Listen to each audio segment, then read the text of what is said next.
Mr. President, Mr. Secretary General, fellow leaders, for all the immediate challenges that we gather to address this week, terrorism, instability, inequality, disease, there's one issue that will define the contours of this century more dramatically than any other, and that is the urgent and growing threat of a changing climate. Mr. President, Your Excellency, what my country is going through as a result of this extreme climate event is madness. Super Typhoon Haiyan made landfall in my own family's hometown.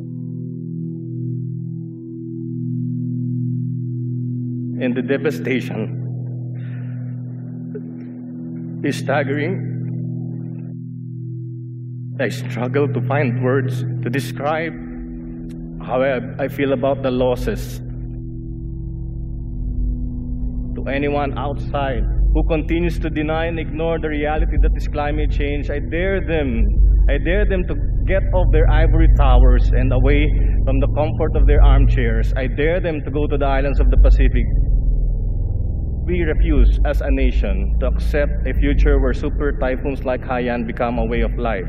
We refuse to accept that running away from storms, evacuating our families, counting our dead become a way of life. We simply refuse to. We can fix this. We can stop this madness.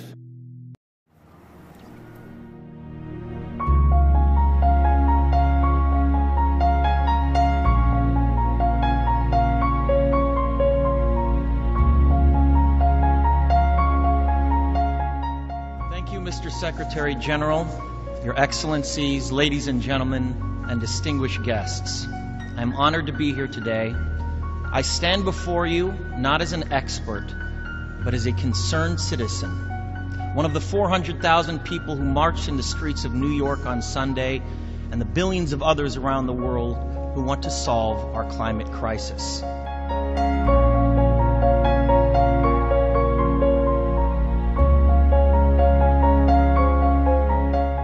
Every week we're seeing new and undeniable climate events, evidence that accelerated climate change is here right now.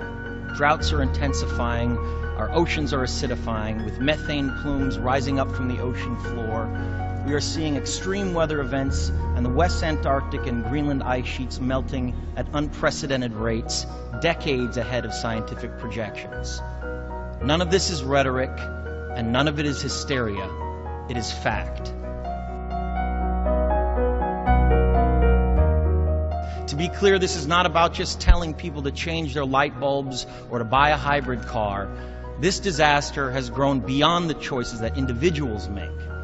This is now about our industries and our governments around the world taking decisive, large-scale action.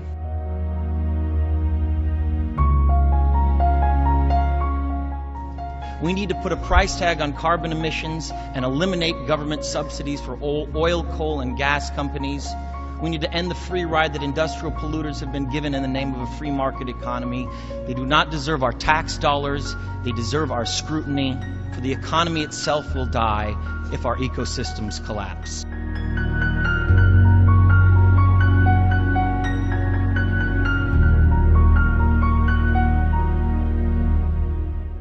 This is not a partisan debate. It is a human one. Clean air and a livable climate are inalienable human rights. And solving this crisis is not a question of politics, it is a question of our own survival.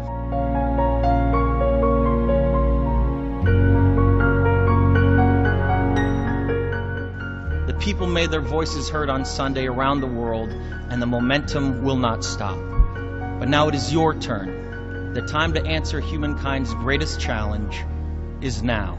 We beg of you to face it with courage and honesty.